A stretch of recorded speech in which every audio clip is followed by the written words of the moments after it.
बिस्मिल्लाहिर्रहमानिर्रहीम। अस्सलाम वालेकुम नाज़रीन, मैं हूं सैयद अनवारुल हसन और आप देख रहे हैं प्रोग्राम 10 तक बराह रास्त पीटीवी न्यूज़ इस्लामाबाद स्टूडियो से। नाज़रीन, मुल्क की मईशत के बहुत से मुख्तलिफ अहम पहलू होते हैं जो आपस में जुड़े हुए होते हैं, चाहे वो तजारती खसारा हो, करंट अकाउंट डेफिसिट हो, ज़र मुबादला के ज़खायर हों, तरसीलात ज़र हों, महसूलात हों, दरामदाद हों, बरामदाद हों। लेकिन अगर एक आम आदमी के नुक्ते नज़र से देखा और परखा जाए तो उसके लिए जो सबसे ज़्यादा अहमियत के हामिल अनासिर होते हैं जिस पे उनकी ज़िंदगी डिपेंडेंट होती है, वो महंगाई की शरह कितनी है, रोज़गार के मौाक़े, फिर क़ुव्वत ख़रीद, बिजली का बिल, पेट्रोलियम प्राइसेस, ये तमाम चीज़ें बड़ी अहम मैटर करती है, किचन आइटम्स। इसी तनाज़र में आज हम ख़ुसूसी गुफ्तगू करेंगे और हमें बहुत खुशी है एंड वी आर ऑनर्ड कि हमें वक्त दिया है प्रोग्राम 10 तक को वज़ीर ख़जाना शौकत तरीन साहब ने, जो इस पर हमारे साथ बराह रास्त मुखातिब होंगे, गुफ्तगू करेंगे। बहुत शुक्रिया शौकत तरीन साहब आपके वक्त देने का। सर, सबसे पहला सवाल जो इस वक्त सियासी और अवामी रद्द अमल आ रहा है वो पेट्रोलियम मसनूआत की कीमतों में इजाफे के हवाले से है। मैं आपसे जानना चाहूँगा,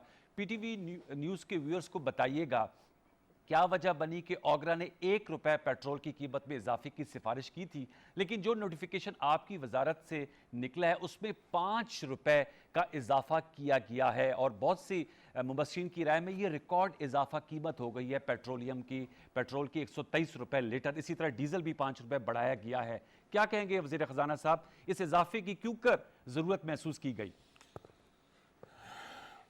जब हमने नहीं बढ़ाए थे और दुनिया के बीच में बढ़ रही थी और इस वक्त जो हिंदुस्तान में $1.33 का जो बिक रहा है अभी पेट्रोल, और हमारा तो इस वक्त कोई 86 सेंट का बिक रहा है, तो उस वक्त तो लोगों ने मेरे से नहीं पूछा कि भाई ये क्या वजह है।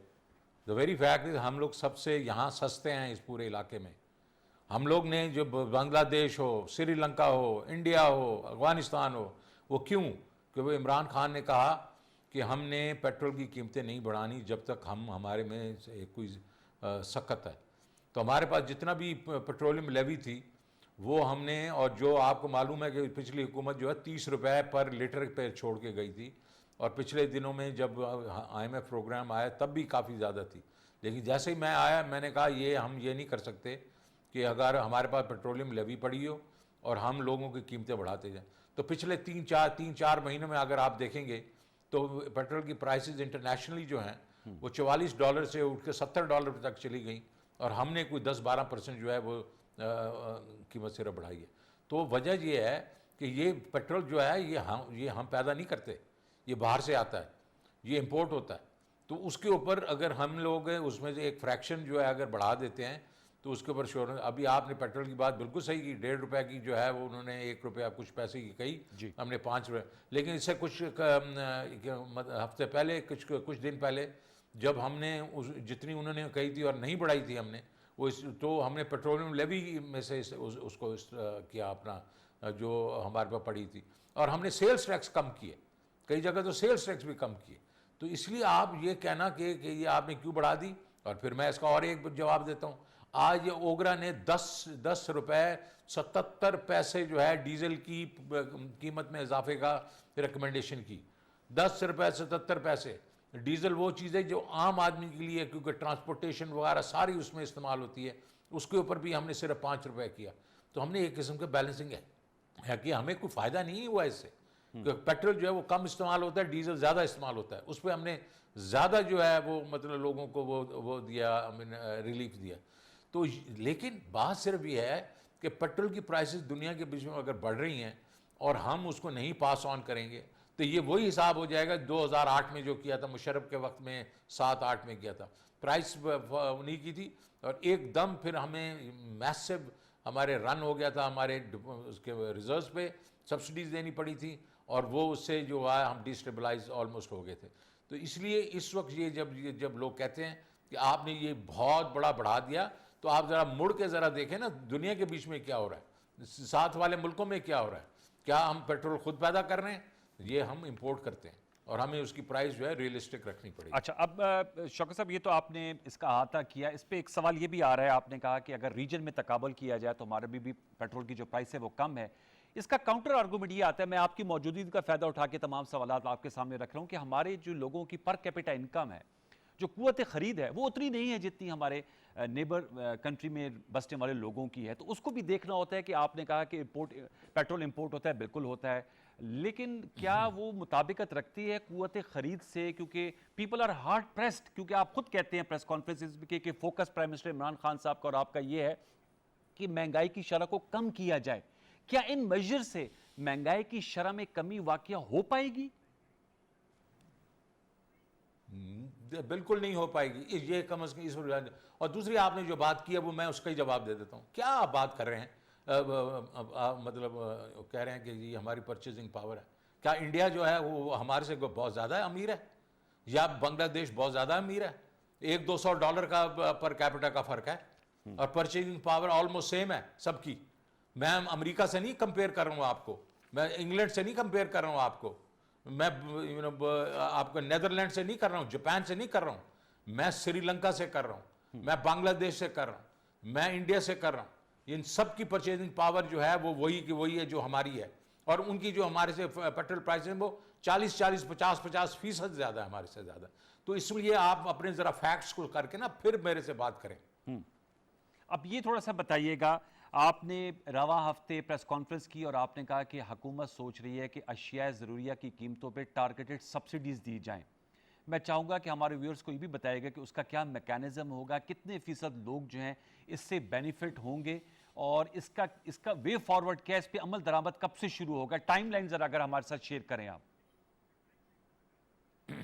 जी हम देखें, हम ये कोशिश कर रहे हैं कि पहले तो ये होता था कि हम सबको ही सब्सिडी दे देते थे, गंदम की प्राइसेस जो हैं कम कर देते थे। इस दफ़ा भी हमने जो अभी किया है 1950 किया है, हालांकि जो कॉस्ट है गंदम की वो 1800 और उसमें इंसिडेंटल्स लगा दिए जाएं तो वो तकरीबन 2040 रुपये बन रही है। हमने 1950 कर दी, 100 रुपया कम कर दिया उसको, तो वो तो हम जनरली सबको ही दे देंगे जी। लेकिन हम ये भी कर रहे हैं कि टारगेटेड सब्सिडी दे रहे हैं आटे पे, चीनी पे, दालों में और घी पे।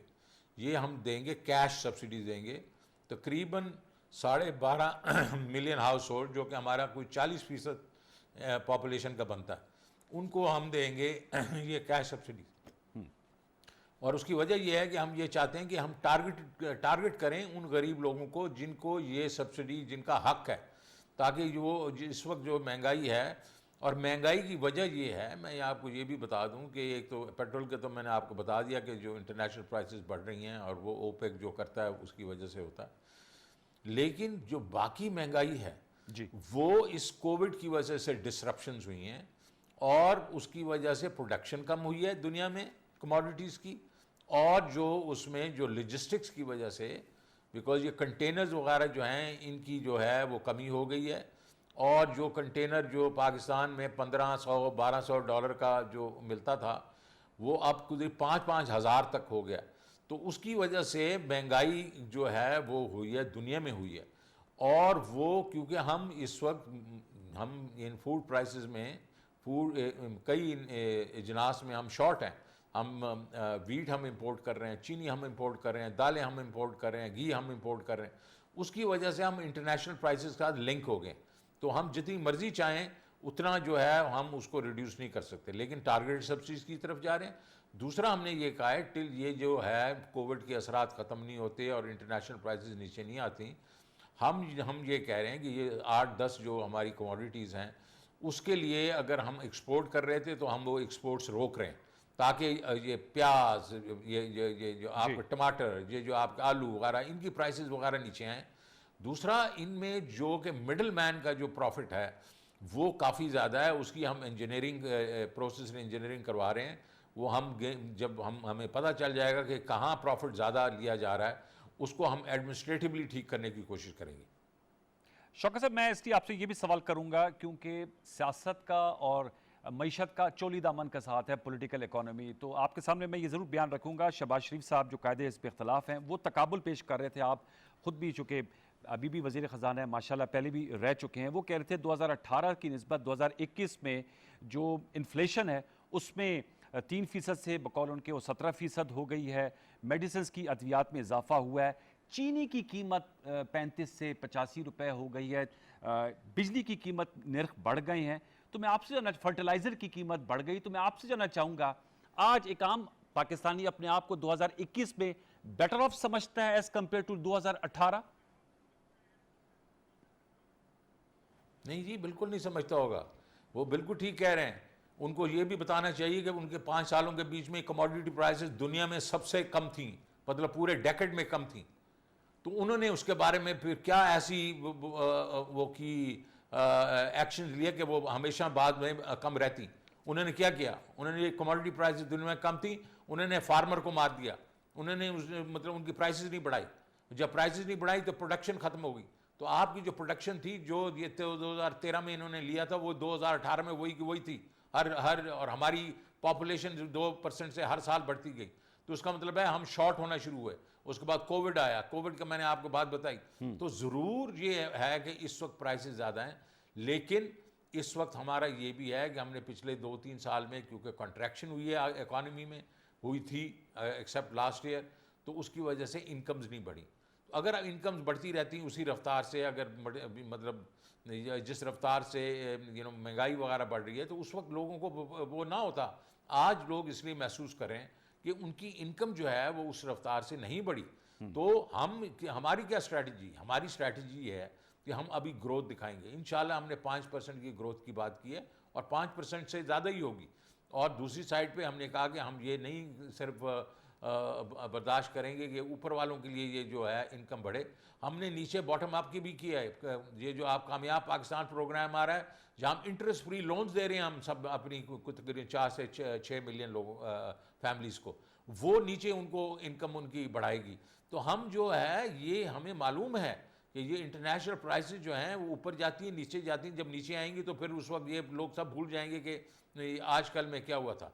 लेकिन हम परमानेंटली इस चीज़ का जो सद्देबात करेंगे। End of the day inflation जब कम होगी, और वो उस वक्त होगी जब आपकी फूड सप्लाईज जो वो ठीक हो जाएंगी, और ये जो आपकी जो है अपना इलेक्ट्रिसिटी वगैरह की एफिशिएंसीज ठीक होंगी।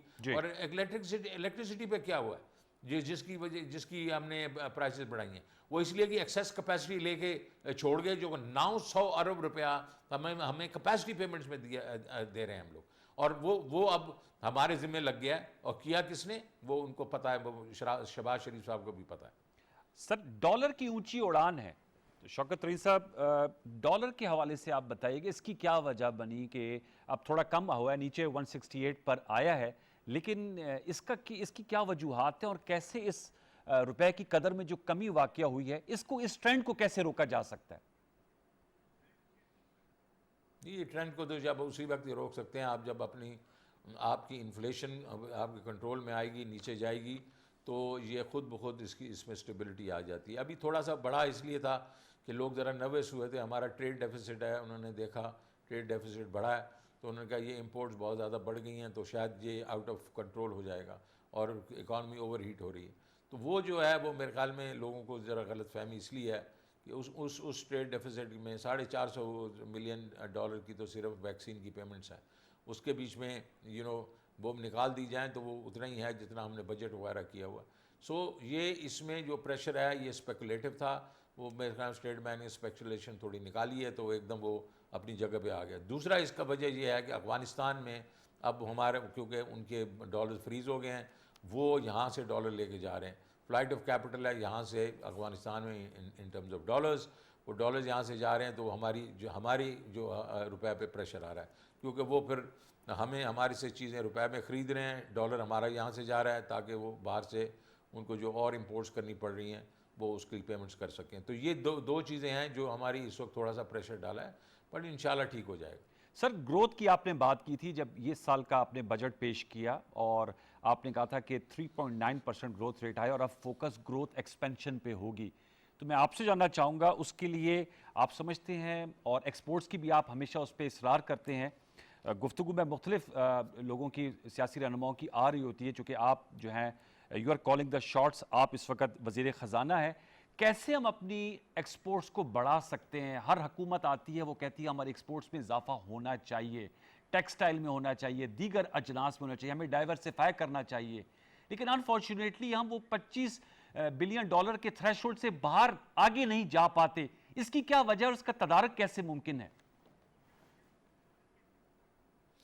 देखिए, तदारक तो ये है ना कि आप जब उसके ऊपर मतलब एक्सपोर्ट्स को सही नज़र से देखेंगे, उसके ऊपर उसको इंसेंटिवाइज करेंगे और उनके लिए लेवल प्लेइंग फील्ड करेंगे तो बढ़ेंगी। अब यही एक्सपोर्ट्स जो 2018 के बीच में तो इन्होंने कहा कि 24 बिलियन थी, लेकिन 2017 में वो 21 बिलियन थी और एक साल में उन्होंने 160 बिलियन के 180 बिलियन का पैकेज दे के उसको 2-3 बिलियन बढ़ा दिया। लेकिन असल में तो वो 25 बिलियन 2013 में थी और गिर के 21 बिलियन पे आई और फिर क्योंकि इन्होंने रुपए को आर्टिफिशियली इनको कंट्रोल किया हुआ था। अब हमने उठा के वही, अच्छा उसके बाद हमारा वो भी हुआ, ये जो आपकी स्लो डाउन हुई इकॉनमी में बिकॉज IMF प्रोग्राम ने उसको स्लो डाउन किया और फिर उसके बाद कोविड हुआ। बावजूद इसके इस साल जो है वही जो हम 24 बिलियन की बात कर रहे थे, वो इस साल में सिर्फ गुड्स की जो एक्सपोर्ट होगी वो तकरीबन 32 बिलियन डॉलर होगी, 7.5 सर्विसेज की होगी, तो हम तकरीबन 40 बिलियन की एक्सपोर्ट पे चले जाएंगे। अच्छा। और हमारा ये ख्याल है कि हम ये इंशाल्लाह अगले 2 साल के अंदर अंदर यही एक्सपोर्ट्स हमारी जो है वो तकरीबन 60 बिलियन हो जाएंगी। तो we are not standing still at 25। अच्छा, सर इस हवाले से ज़रूर बताइएगा, महंगाई करने वालों के खिलाफ जो है Pakistan food security flow and information ordinance जारी किया गया है। शौकत अली साहब, आप भी पाकिस्तानी सिस्टम से वाकिफ़ हैं, हमारे यहाँ कवानीन बन जाते हैं, असल मसला उनकी इम्प्लीमेंटेशन का होता है। तो ये जो लोग प्रॉफिटेयरिंग करते हैं, जो कार्टलाइजेशन बना लेते हैं, जो वेस्टेड इंटरेस्ट बन जाते हैं, जो ग्रुप्स बन जाते हैं, ये जो ऑर्डिनेंस जारी किया गया है, ये इनके खात्मे का बायस बन पाएगा? देखें जी, हमें चाहिए हम हर वो चीज़ करें जो जिससे हमें ये कीमतें जो हैं उनको कंट्रोल में लाएं। ये जो एक्सेसिव जो ये प्रॉफिटेयरिंग हो रही है उसको हमने किसी तरह कंट्रोल करना है। ज़ाहिर है हमारे पास वो जो प्राइस मजिस्ट्रेट जो मुशर्रफ साहब ने ख़त्म कर दिए थे वो नहीं है, लेकिन हम उन्हीं को किसी और रूप में लेके आना चाह रहे हैं ताकि ये जो है एटलीस्ट ऑन द ग्राउंड हमारे पास मैकेनिज़्म होना चाहिए और उसके लिए लॉज होने चाहिए कि हम इनकी एक्सेसिव जो प्रॉफिटेयरिंग है वो ख़त्म करें। अब इसका मैं आपको एग्जांपल देता हूँ। प्याज अगर जैकबाबाद से 4-5 रुपए पे चलता है, मतलब उसको मिलता है 5 रुपए किलो, वो जाके जनाब होलसेलर के पास जाके बिकता है 20 रुपए पे और आगे जाके बिकता है। आजकल तो खैर बहुत ज़्यादा प्राइस हुई है, मतलब गई हुई है, और वो तो क्योंकि इन्होंने एक्सपोर्ट भी काफ़ी किया है वो कम होगी, ये सीजनैलिटी है जी। लेकिन आम तौर पे वो जाके 25 से 30 रुपए पे रिटेल में बिकता है। कहाँ 5 रुपए और कहाँ 25 से 30 रुपए ना, ये एक्सेसिव जो बीच में है इसको हमने कंट्रोल करना है। और ये जो मिडल मैन है जो 6,000, मतलब पंजाब में 6 से 8,000 आड़ती हैं, ये सारा उनका ही खेल है और उसके लिए हमें लॉ भी चाहिए और उसके लिए एक बेसिकली स्ट्रक्चर भी चाहिए जो हम लेके आ रहे हैं इंशाल्लाह। सर, फॉरेन डायरेक्ट इन्वेस्टमेंट की भी बात होती है, पाकिस्तान का ईज ऑफ डूइंग बिजनेस में नंबर बेहतर हुआ है, अभी और भी इस पे बेहतरी की गुंजाइश है। हमारे पास रवां हफ्ते शो में कैसर शेख साहब आए थे जो स्टैंडिंग कमेटी ऑन फाइनेंस के मेंबर हैं, पहले चेयरमैन भी थे। वो तकाबल कर रहे थे कि भारत में कोविड के बावजूद 44 अरब डॉलर की फॉरेन डायरेक्ट इन्वेस्टमेंट आई है, जबकि पाकिस्तान में 2 अरब डॉलर की इन्वेस्टमेंट आई है फॉरेन डायरेक्ट। इसकी क्या वजह है? कोविड तो वहाँ भी डेल्टा वेरिएंट ने बड़ा हिट किया और ईज ऑफ डूइंग बिजनेस में हम बेहतर हुए, हम क्या अट्रैक्ट नहीं कर पा रहे फॉरेन डायरेक्ट इन्वेस्टमेंट को? देखिए, हमारे पास बहुत बड़ा प्रॉब्लम है, इंडिया के पास वो प्रॉब्लम नहीं है। हमारा प्रॉब्लम है कोई 1979 के बाद से हम we are in a state of war. हमारे टेररिज्म होता है, अटैक्स होते हैं, ये अभी तो कुछ सालों में हमारी फ़ौज ने ये सारा कंट्रोल किया है, लेकिन परसेप्शन बार ये है कि पाकिस्तान जो है इज़ अ डेंजरस कंट्री। तो हम उसको कोशिश कर रहे हैं कि वो परसेप्शन ख़त्म किया जाए। हम ईज़ ऑफ डूइंग बिजनेस आपने देखा, लोगों ने आके जो ये देखा कि ये जो है पाकिस्तान की जो एनवायरनमेंट है ये बेहतर है, उन्होंने ईज़ ऑफ डूइंग बिजनेस हमारी आपने देखा कि 28 पॉइंट्स ऊपर निकल गई जगह जी। और दूसरा अभी आप देखेंगे फॉरेन इन्वेस्टमेंट जो OICCI है, ओवरसीज चैम्बर है जो हमारा है, उसने कहा है कि पिछली साल जो है मई के बीच में जो कि सेंटीमेंट था, जो इंडेक्स है वो -50 अगर पॉइंट्स थी तो अब वो +9 पॉइंट्स में चली गई है for general kind of investment which is local and foreign. और फॉरेनर ने ये कहा कि उसने पिछले साल जो था वो तकरीबन 74 पॉइंट्स माइनस थी और वो 100 और अब 14 पॉइंट के ऊपर मतलब अगर टर्न अराउंड हुआ है, तो मतलब ये है कि इसका मतलब ये है कि कोई ना कोई चीज़ तो ठीक हो रही है ना, लेकिन इसको ट्रांसलेट होते होते into dollars it will take a little time. Little time. Sir, एक और सवाल आपसे मैं ज़रूर करना चाहूँगा। डिजिटल रोशन अकाउंट आप लोगों ने मुतारिफ़ कराया है और उसमें एक अच्छी खतीर रकम भी आई है, लेकिन उस पर एक आज बात हो रही थी कि जो इंटरेस्ट रेट है वो 7% रखा गया है। आप समझते हैं वो जो हॉट मनी, आप तो एक्सपर्ट हैं इकोनॉमी के, हम तो अभी इस हवाले से आपसे लर्न करेंगे, इससे हॉट मनी आती है और फिर जैसे 13.25% रखा गया था पॉलिसी रेट, और बहुत से क्रिटिक्स कहते हैं कि वो हॉट मनी आती है और फिर वो निकल जाती है, लोग अपने प्रॉफिट हेज करते हैं और पैसे निकाल लेते हैं। ये सेफ है डिजिटल रोशन पाकिस्तान अकाउंट में जो 7% रखा गया है? देखिए, रोशन पाकिस्तान अकाउंट पाकिस्तानियों के लिए है। जी। और ये जो पैसे इसके आ रहे हैं, ये जो गवर्नमेंट बॉन्ड में भी जा रहे हैं और सिक्योरिटी में जा रहे हैं, वो टर्म फैसिलिटी, वो 3 साल 5 साल 7 साल के उसमें जा रहे हैं। तो ये हॉट मनी नहीं है। ये उन्होंने यहाँ जो हमारा प्रोफेशनल बार बैठा हुआ है, ठीक है, उसको अच्छा रेट मिल रहा है, वो भेज रहा है यहाँ। लेकिन पॉइंट ये है कि कितना इसके, आप यही चीज़ अगर जाएंगे बॉन्ड जो ख़रीदेंगे, यूरो बॉन्ड वगैरह ख़रीदेंगे, वो भी यही 7-7.25% पे होता है। तो अगर आपने वही चीज़ आपने अपने पाकिस्तानियों को दे दिया वो रेट, तो इसमें क्या बुरा किया। और दूसरी चीज़ ये है कि ये वो जो आप कह रहे थे कि मतलब अगर डिस्काउंट रेट के ऊपर जो 3 महीने 6 महीने 12 महीने के जो टी बिल्स के ऊपर लोग आके इन्वेस्ट करके जाते हैं, वो हॉट मनी हो सकती है। 3 साल 5 साल वाला जो रेट है उसमें हॉट मनी नहीं हो सकती। अच्छा, ये आपने क्लैरिटी। दूसरा, मैं शौकत साहब आपसे ये भी जानना चाहूँगा, क्योंकि पीटीआई का मैनिफेस्टो था कि वो 1 करोड़ नौकरियां देंगे, रोज़गार के मौके पैदा करेंगे। मैं आपसे जानना चाहूँगा, इकोनॉमी में वो कौन सी जुजियात होती हैं जिनसे रोज़गार के मौके पैदा होते हैं? कोविड की वजह से बहुत बेरोज़गारी बढ़ी, लेकिन अब कहा जा रहा है कि बहुत से लोग मज़ीद बेरोज़गार हो रहे हैं, तो उसके लिए क्या वो एवेन्यूज़ हैं जिसमें वो जो हदफ है, ठीक है, अगर वो पूरा नहीं भी होता, उसका निस्फ भी होता है तो एक कामयाबी होगी, उसके लिए क्या अहदाफ रखे गए हैं कि लोगों के रोज़गार के मौके ज़्यादा से ज़्यादा पैदा हों? मिफ्ता इस्माइल साहब कह रहे थे कि 35 लाख से 85 लाख लोग बेरोज़गार हो गए, पहले 35 लाख थे, अब 85 लाख हो गए। देखिए, मिफ्ता साहब जो मर्ज़ी कह दें, वो तो बाहर बैठे हुए हैं। उनको कहें आप अपने अपने वक्तों में जो कारसानियाँ करके गए हैं, वो तो हमें पता है कि कितने बिलियंस का आपने हमें जो लॉस करके गए। लेकिन मैं आपको ये बता रहा हूँ, अगर इकॉनमी ग्रो कर रही है तो ये कैसे हो सकता है कि बेरोज़गारी बढ़ रही हो। अगर कंस्ट्रक्शन इंडस्ट्रीज बढ़ रही है, अगर लार्ज स्केल मैन्युफैक्चरिंग बढ़ रही है, अगर एग्रीकल्चर बढ़ रहा है, सर्विसेज सेक्टर में ग्रोथ है, तो ये कैसे मुमकिन है कि आपका जो बेरोज़गारी बढ़ रही हो। तो ये तो मतलब हवा में वो कहते हैं ना, तलवारें चलाने वाली बात है। मतलब कोई भी जो ऑब्जेक्टिव आदमी है वो ये समझ रहा होगा कि कोविड की वजह से तो कुछ जो है वो अनएम्प्लॉयमेंट ज़रूर हुई होगी, लेकिन अब तो वापस इकॉनमी एक किस्म के रेव अप कर रही है और मैन्युफैक्चरिंग वगैरह तो मतलब काफ़ी ग्रोथ हो रही है। एलएसएम में आपने देखा कि जून वगैरह में तो 14.5% हो रही थी जो ग्रोथ थी। सो इस वक्त जो है ग्रोथ हो रही है। ग्रोथ से अब ज़्यादा लोगों की आमदनियाँ बढ़ेंगी, बेरोज़गारी कम होगी और हम वहाँ तक नहीं रुके।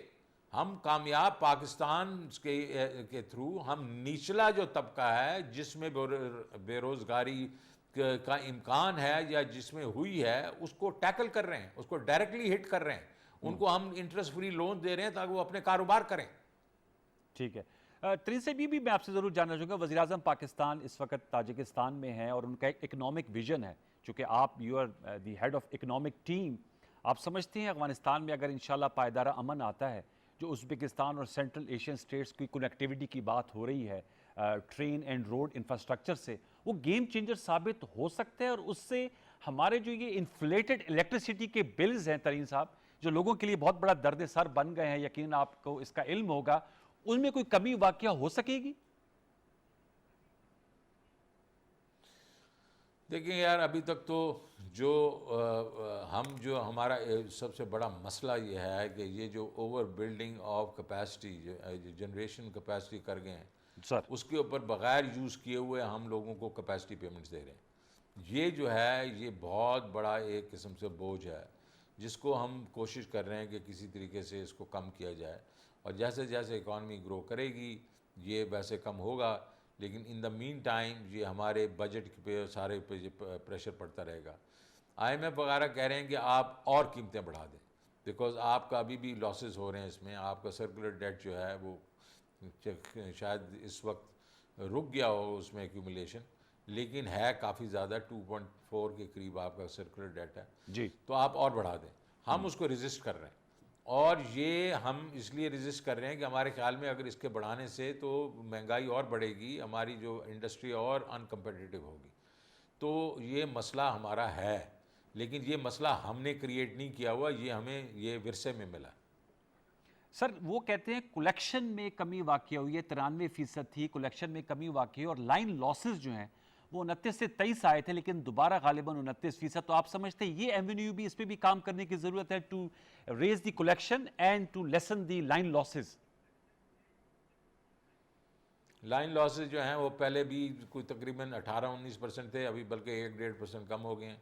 और कलेक्शन जो थी वो जो है वो पहले मेरे ख्याल में कोई 89% होती थी, अभी कोई 90%। तो कोई ज़्यादा खातर खा इम्प्रूवमेंट नहीं हुई, लेकिन डिटीरिएशन नहीं हुई। ये जो लोग कहते हैं 29% वगैरह वगैरह, ये मतलब ये है कि फैक्चुअल चीज़ें नहीं है ना। जी जी। फैक्चुअल चीज़ें जो मैं आपको बता रहा हूँ कि कलेक्शन में भी कोई तकरीबन 1-1.5% 1.5% इम्प्रूवमेंट हुई है, और लाइन लॉसेज में भी 1 से 1.5% इम्प्रूवमेंट हुई है, लेकिन अभी भी ज़्यादा है ना। अभी मतलब अगर 17% अगर आपके लाइन लॉसेज हों और उसके बाद कलेक्शन आपकी 90-91% हो, ये दोनों दे आर नॉट एक्सेप्टेबल। तो वो उसका तरीका ये है कि ये कंपनियां जो हैं ये क्योंकि पब्लिक सेक्टर में हैं और ये एफिशिएंट नहीं है, जी। तो उसको आपने कॉन्ट्रैक्ट में दे दें प्राइवेट सेक्टर को, और उनको फिर एवेंचुअली बेच दें, उनको बिल्कुल उनको प्राइवेटाइज कर दें। ये इसका मसले का हल है। सर ये मसले का, सर दूसरा, पब्लिक जो सेक्टर इंटरप्राइजेज हैं वो बहुत बड़ा वाइट एलिफेंट है, और उनकी प्राइवेटाइजेशन की हर हुकूमत ने बात की, पॉलिटिकल विल का भी इजहार हुआ, लेकिन ना जाने वो हो नहीं पाया। पीपल्स पार्टी का तो चले अपना इस पे एक स्टैंड पॉइंट है और वो इस बात पे कायल नहीं होते। नून लीग ने भी कोशिश की लेकिन पॉलिटिकल कंसेंसस नहीं बना। आप समझते हैं इसको, ये जो एक वाइट एलिफेंट है, ये ऐसा कुआं है जिसपे पैसे डाल रहे हैं और वो झोंके जा रहे हैं, इसकी तरफ भी कोई हतमी पेशरफ्त अब होनी चाहिए? हो रही है।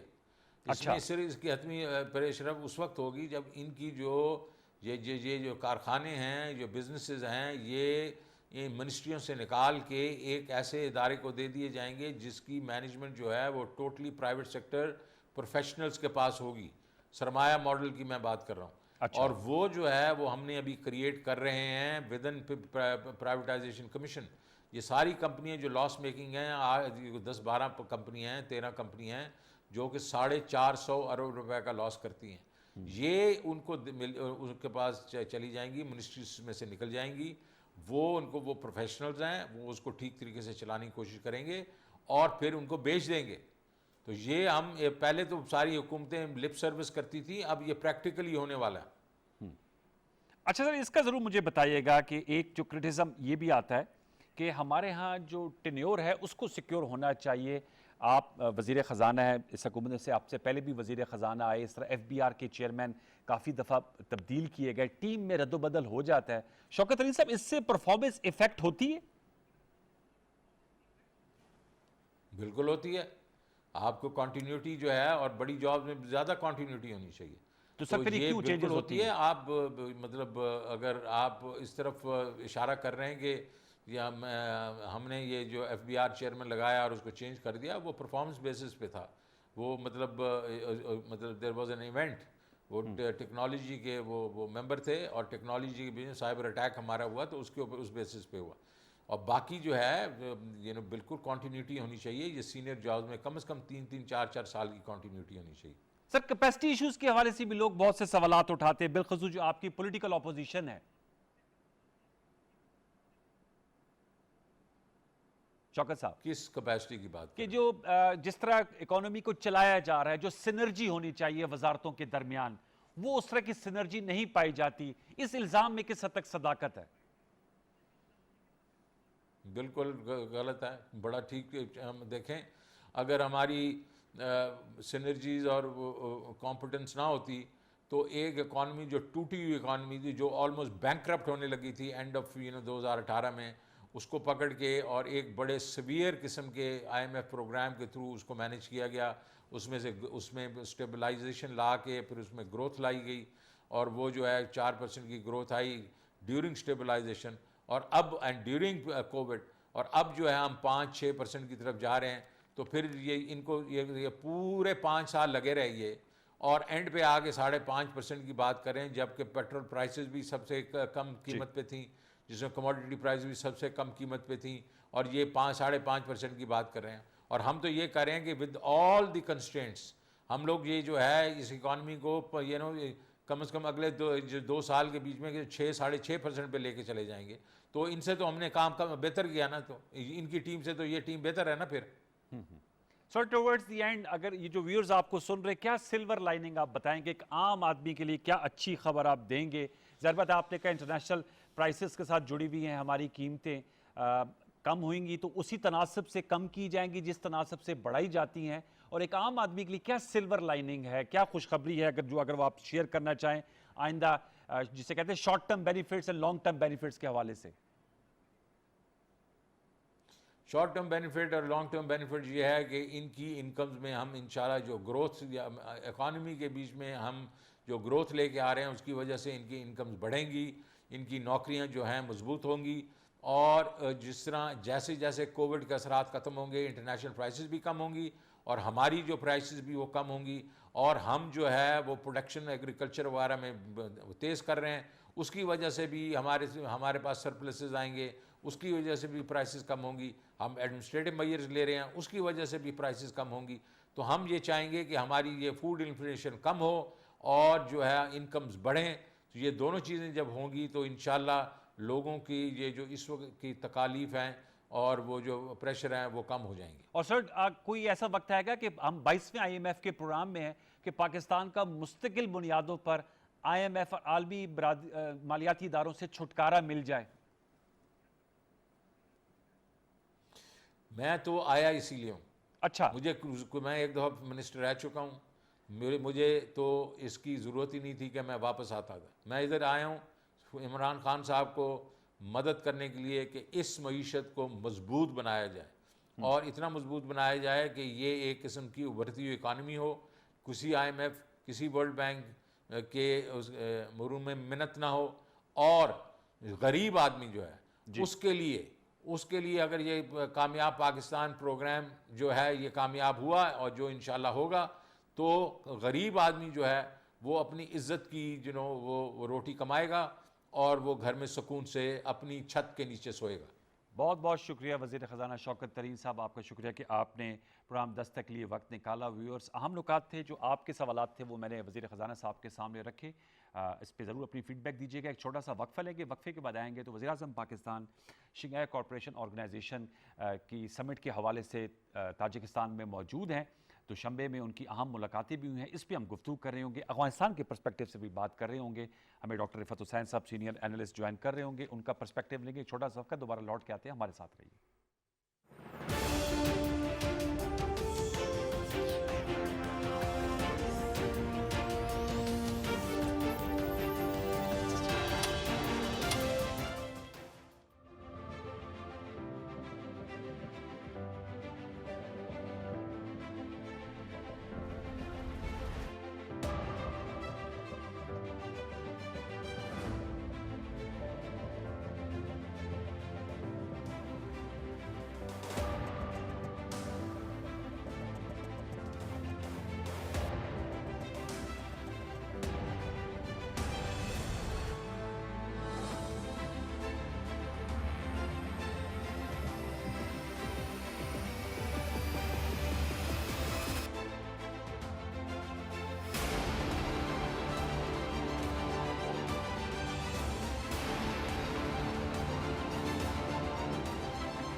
Welcome back viewers. Doctor Rifat Hussain साहब माहिर बैन अक़वामी अमूर ने हमें ज्वाइन किया है। वज़ीर-ए-आज़म पाकिस्तान का दौरा ताजिकिस्तान, इसकी अहमियत अफगानिस्तान पर्सपेक्टिव के हवाले से साइड लेंस पे उनकी अहम मुलाकातें हुई और जो इकोनॉमिक विजन है इस पर हम गुफ्तगू करेंगे। बहुत शुक्रिया डॉक्टर साहब, thank you for joining us. सबसे पहले मैं आपसे जानना चाहूँगा इस दौरे की अहमियत और अफादियत के हवाले से हमारे व्यूअर्स को बताइएगा, किन नुकात के लिहाज से आपकी राय में ये अहम दौरा है?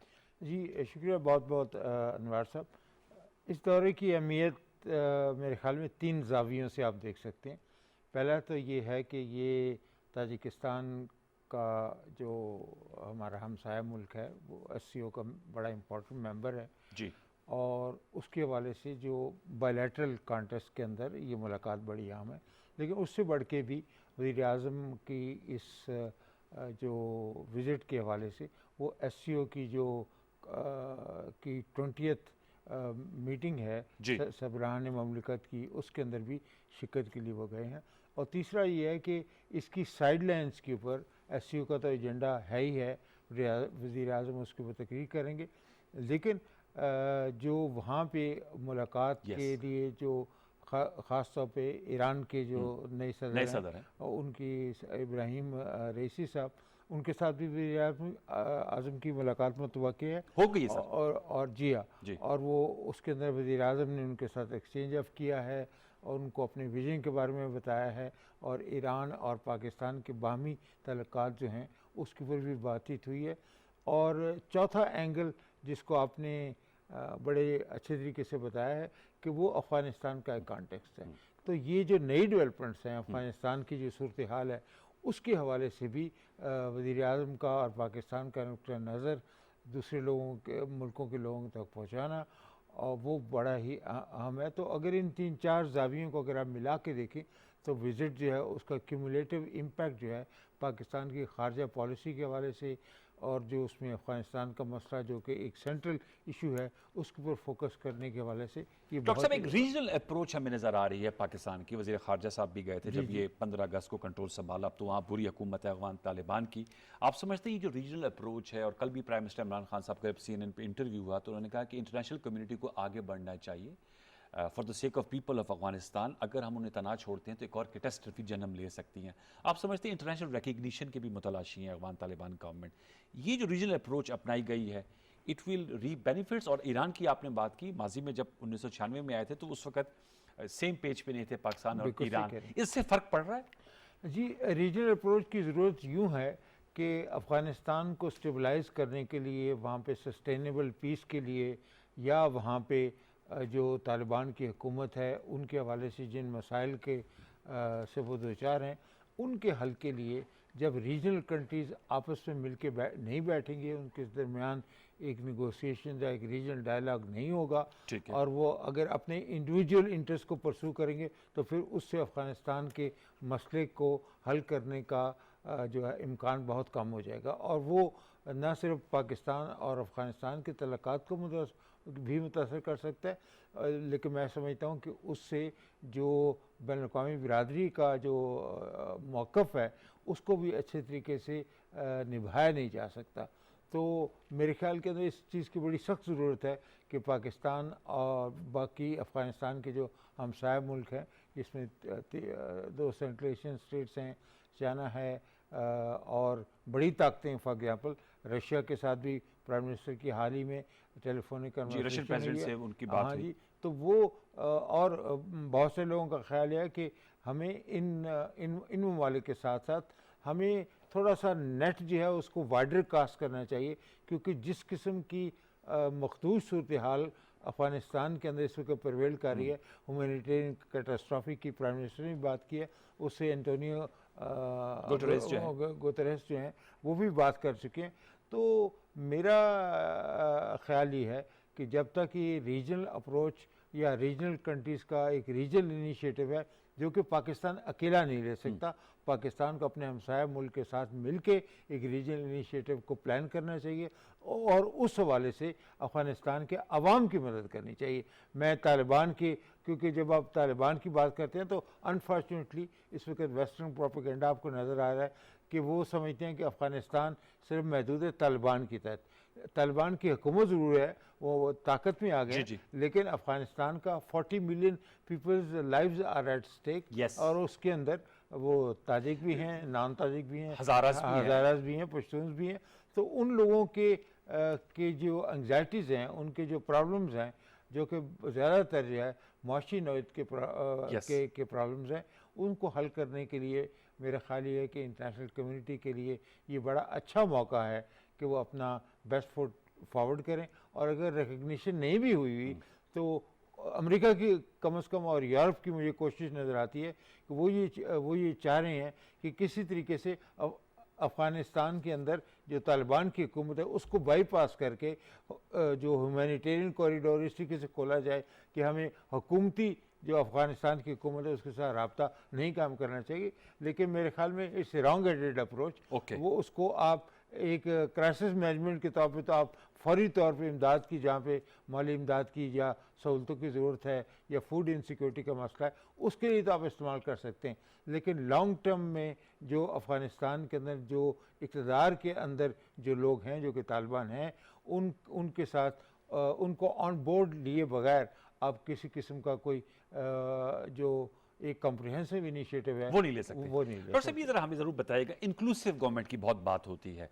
हमने देखा पाकिस्तान भी कह रहा है कि इंक्लूसिव गवर्नमेंट हो, ईरान भी कह रहा है, चाइना ने भी कहा, रशिया ने भी कहा, वेस्ट भी कह रहा है। इसकी तारीफ अभी तक सामने नहीं है। What does inclusive government means? क्योंकि जो तालिबान की इस वक्त अबूरी हुकूमत के ओहदेदारान हैं वो कहते हैं हमने इंक्लूसिव गवर्नमेंट बना ली है कसीरुल बुनियाद। नहीं, ये तो देखिए ना उनका दावा है। अगर आप उनकी कंपोजिशन का अगर आप जायज़ा लें जी। तो उसमें ना सिर्फ पुराने फेसेस भी हैं, 18 के करीब जो की पोजीशन के अंदर उनके मिनिस्टर्स हैं, और कुछ वो ये कहते हैं कि हमने कुछ ताजिक एलिमेंट्स जो चीफ ऑफ आर्मी स्टाफ बने हैं, चीफ ऑफ आर्मी स्टाफ बने हैं, तो वो लेकिन जब आप इंक्लूसिव हुकूमत की बात करते हैं तो जितने भी स्टेक होल्डर्स हैं अफ़गानिस्तान की पॉपुलेशन के हवाले से, खा वो हज़ारास हों, खा वो ताजिक्स हों, खा वो नॉन तालिबान एलिमेंट्स हो, उन सब को जब तक आप उस हुकूमत के अंदर शामिल नहीं करेंगे तो अफ़गानिस्तान में अमन की जितनी भी कोशिशें पाकिस्तान वो की पायदार तरफ नहीं से होंगी। But they fought a war against those non Taliban elements. एक आर्गुमेंट ये भी आता है, आप जैसे तजिया निगार आते हैं, वो कहते हैं जी उनका फुट सोल्जर शायद उसके लिए कबूलियत ना हो।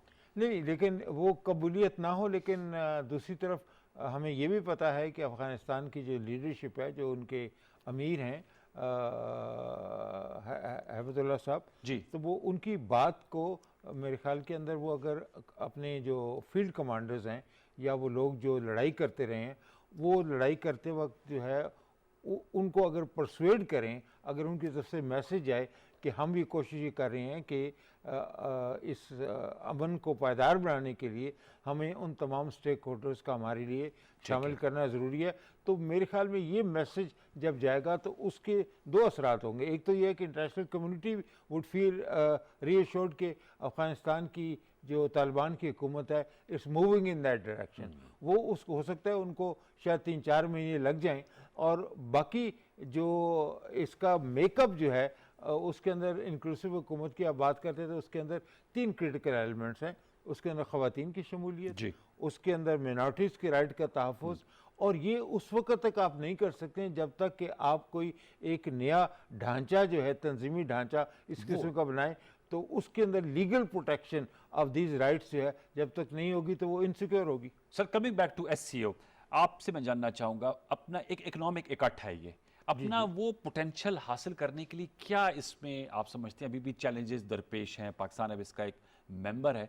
हम और प्राइम मिनिस्टर साहब आज भी बात कर रहे थे कि हम उनका जो इकोनॉमिक विजन है, और मैंने ये बात शौकत तरीन साहब से भी पूछी कि कराची का और गवादर की कनेक्टिविटी हो जाए, काज़ाकिस्तान, ताजिकिस्तान, किर्गिस्तान, ज़ाहिर बात है मज़ार शरीफ से भी, ये पोटेंशियल रियलाइज़ करना हम ये डूएबल आपको नज़र आता है? लेकिन उस पोटेंशियल तो मौजूद है, उसमें तो किसी डूएबिलिटी शक की गुंजाइश नहीं है। लेकिन जब तक अफ़गानिस्तान के अंदर अमन नहीं होगा, और लॉन्ग टर्म अमन के, मैं ये नहीं कह रहा कि शॉर्ट टर्म अमन हो, लेकिन और हमें आसार अच्छे नज़र आ रहे हैं, जब तक अफ़गानिस्तान के अंदर सस्टेनेबल पीस नहीं होगा तो आपका ये जो ज़मीनी रास्ता है या फ़ज़ाई रास्ता है वो सारे का सारा जो है वो लैंडलॉक सेंट्रेशन स्टेट्स तक पहुँचने के लिए और उनसे जो चीज़ें पाकिस्तान की तरफ आनी है, जो अफ़गानिस्तान की तरफ आनी है, वो रास्ता जब तक सिक्योर नहीं होगा, जब तक ट्रेड इन्वेस्टमेंट कॉरिडोर की बात नहीं करेंगे। और आपने, मैं सुन रहा था इंटरव्यू आपका शौकत तरीन साहब के साथ, जिसमें आपने बड़ी एक अच्छी इंफ्रास्ट्रक्चर की डेवलपमेंट की बेपनाह ज़रूरत है।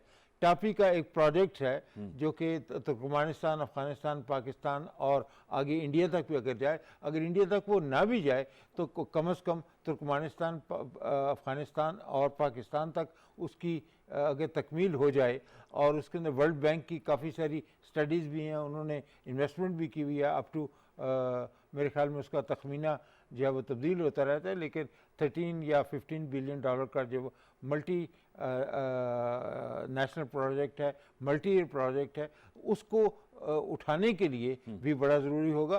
तो ये जो अगर आप पाइपलाइन बिछा रहे हैं, तो वो फिर आप उन तमाम मुल्क जिनसे ये पाइपलाइन जिनके रास्तों से गुजर के जा रही है, तो उनकी भी एक स्टेक होगी। और अफ़गानिस्तान की जो माशी हालत है, वो तकरीबन ये कह रहे हैं, एक अंदाज़ा ये है कि तकरीबन Afghanistan will be able to charge $500 million annually.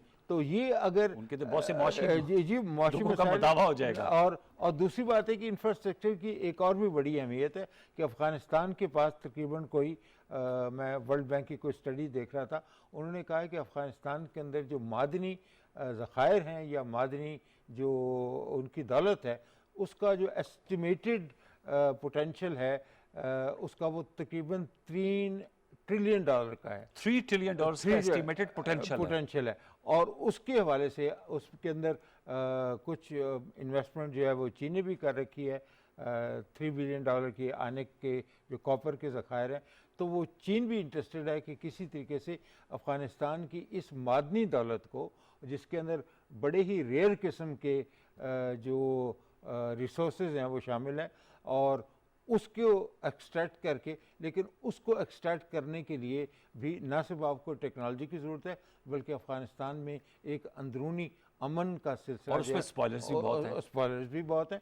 तो लेकिन स्पॉयलर की मैं ज़्यादा अहमियत इस वजह से नहीं समझता कि जो आप समझते हैं अमेरिका भारत को बाहर करके कैसे पायदार अमन के लिए चल सकती है? नहीं, वो मुश्किलात उसके अंदर ज़रूर हैं, लेकिन अमरीकी फ़ौजों के इनखला के बाद अमेरिका का वो क्लाउड जो है वो अफ़गानिस्तान के अंदर कम से कम मुझे डिमिनिश होता नज़र आ रहा है। वो कोशिश ये कर रहे हैं कि किस तरीके से कोई ना कोई ऐसा बहाना तलाश किया जाए, ये ख़वातीन के हकूक़ के हवाले से, लेकिन ख़वातीन के हकूक़ के हवाले से भी मैं समझता हूँ कि अफ़गानिस्तान को अगर अपनी दुनिया के अंदर अगर उनको अपना मकाम बनाना है, तो उसके अंदर वो ख़वातीन के एहतराम जो है उसके उनके हकूक़ को सिक्योर किए बगैर। और मैं ये भी समझता हूँ कि अगर आप पूरी मुसलमान दुनिया का जायज़ा ले लें, सिर्फ वाहिद उन मुल्कों ने तरक्की की है, उसमें बांग्लादेश है, उसमें टर्की है, उसमें पाकिस्तान भी शामिल है, कोविड नॉट विद स्टैंडिंग, ये जहाँ पे ख़वातीन के आपकी निस्फ आबादी होती है, हाफ ऑफ योर पॉपुलेशन, अगर वो प्रोएक्टिव रोल ना अदा करें तो हाउ यू कैन प्रोग्रेस। तो आपको लेबर मार्केट के हवाले से भी जो स्किल्ड वर्कर्स हैं वो आपको ख़वातीन से भी नजर आएंगी। और बल्कि मैं अगर छोटी सी आपको एग्जांपल दूं कि हमारी नस्ट यूनिवर्सिटी के अंदर अभी एडमिशन हो रहे थे जहाँ मैं पढ़ाता हूँ, तो वहाँ पे भी हमारी जो नई इनटेक आई है, जिसको हमने गैट के एग्ज़ाम्स के ज़रिए मेरिट के ऊपर हमने रिक्रूट किया, उसमें 80% of the applicants are women. तो अगर आप उन ख़वातीन को वो अपॉर्चुनिटीज़ नहीं देंगे, तो वो फिर आप अपनी लेबर और तालीम वो ज़ेवर है जिससे आप खातून को इकोनॉमिक एम्पावर भी कर सकते हैं। बहुत शुक्रिया डॉक्टर रिफत हुसैन साहब, thank you very much for joining us. Viewers, ये आज का हमारा शो था। शौकत तरीन साहब का भी आपने इंटरव्यू सुना, डॉक्टर रिफत हुसैन साहब का तज़किया सुना। आने वाले दिनों में देखते हैं कि इन चैलेंजेस से कैसे नबर्द आज़मा होते हैं। प्रोग्राम दस्तक में अपना फीडबैक ज़रूर दीजिएगा। इंशाल्लाह आइंदा हफ्ते तक के लिए पीर से आपसे मुलाकात होगी, पीर शब 10:05। तब तक के लिए सैयद मारूल हसन और दस्तक की प्रोडक्शन टीम को इजाज़त दीजिए। अपना बहुत सा ख्याल रखिए। अल्लाह ने के बान।